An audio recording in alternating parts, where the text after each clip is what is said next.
नमस्कार, जय हिंद, जय भारत, जय जवान, जय किसान।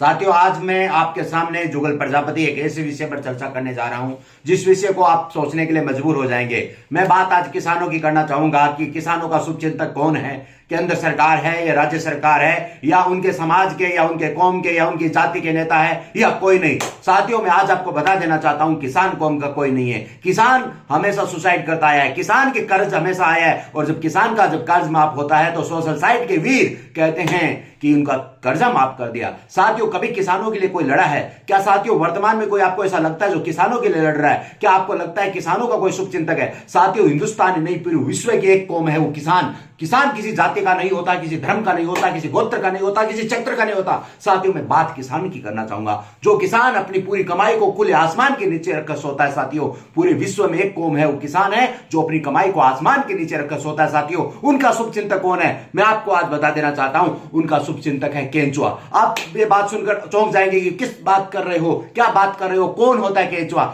साथियों, केंचुआ मेरे देशवासियों, केंचुआ किसानों का मित्र है। आज हम उससे दूर होते जा रहे हैं, हम ऑर्गेनिक खाद से दूर होते जा रहे हैं। उसका क्या कारण है? कभी आपने नोट किया? किसान खेत में जहर क्यों डाल रहा है? क्योंकि उसे मूल्य नहीं मिलता, उसे लागत नहीं मिलती, इसलिए वो किसान खेत में जहर डालने के लिए मजबूर हो रहा है। साथियों, किसी भी केंद्र सरकार ने, किसी भी राज्य सरकार ने किसानों के लिए सोचा कि उनकी भूमि जब ज्यादा जहर डलेगा, जब इतना केमिकल डलेगा, रसायन डलेगा, तो आने वाले दिनों में बंजर हो जाएगी। कोई नहीं सोचता किसानों की। जो आज किसान मूंगफली, बाजरी, गेहूं या अन्य उत्पाद जहर डाल के कर रहे हैं, साथियों, आने वाले दिनों में मैं आपको बता देता हूं, ये जमीन बंजर हो जाएगी। उस समय कोई किसान नेता काम नहीं आएगा, कोई प्रधानमंत्री काम नहीं आएगा, कोई मंत्री काम नहीं आएगा, पूरी जनता भूखे मरने के लिए मजबूर हो जाएगी। मैं आप से निवेदन करना चाहता हूं, मैं किसान भाइयों से निवेदन करना चाहता हूं, आप किसी नेता के बहकावे में मत आइए, आप ऑर्गेनिक खेती करना शुरू कीजिए। केंद्र सरकार और राज्य सरकार से जो आपके लिए किसान लड़ रहे हैं, उनको कहिए कि आप उपज का दाम दुगना दिलाइए, तिगुना दिलाइए, चौगुना दिलाइए। कब तक आप जहर डाल के लोगों को कैंसर का मरीज बनाते फिरोगे?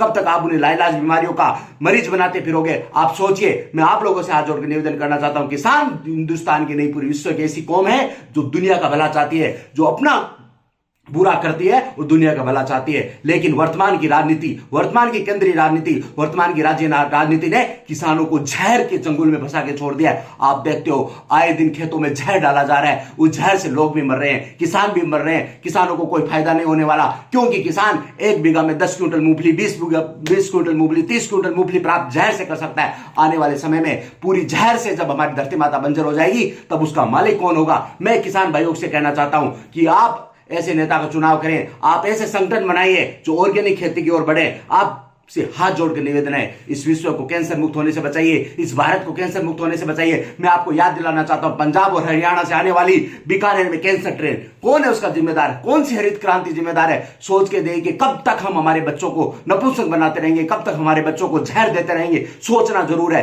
राजनीति अलग चीज है, किसान नेता घर घर पैदा हो गए, गली गली में पैदा हो गए, हर कौम में पैदा हो गए। हर कौम चाहती है हम प्रधानमंत्री बन जाए, हर कौम चाहती है मैं मुख्यमंत्री बन जाए, लेकिन किसानों का भला सोचने वाला कोई नहीं है। साथियों, कौन है किसानों को जो भला सोच सकता है? अगर किसानों का भला नहीं हुआ, किसान अगर जहर मुक्त खेती नहीं करेगा, तो आने वाले दिनों में मैं बता देना चाहता हूं आपको कि हमें जहर खाना पड़ेगा और हमारी उम्र 50-60 से घटकर 20-30 तक सीमित हो जाएगी। मैं पुनः किसान भाइयों से आग्रह करना चाहता हूं, आप ऑर्गेनिक खेती की ओर बढ़िए और आपका जो केंचुआ मित्र है उसकी ओर बढ़िए। हो सकता है आपके 5 साल उपज कम हो जाए, 6ठे साल आप उपज को बढ़ाते रहेंगे, क्योंकि जहर से आने वाले दिनों में हमारी धरती माता बंजर हो जाएगी। ये बात आपको कोई नहीं बताएगा। हो सकता है इस वीडियो में मुझे गालियां पड़ जाए, क्योंकि जहर डालने वाला किसान खुद अपनी मर्जी से जहर नहीं डाल रहा है, क्योंकि उसे बाजार में उत्पाद का मूल्य नहीं मिल रहा है, इसलिए वो उत्पाद बढ़ाना चाह रहा है। कोई उसे किसान संगठन, कोई सरकार उसे ये नहीं कह रही ऑर्गेनिक खेती करो, हम आपको भाव देंगे। साथियों, मैं हाथ जोड़ के निवेदन करता हूं, किसानों का भला करे तभी देश का भला होगा। जय हिंद, जय भारत।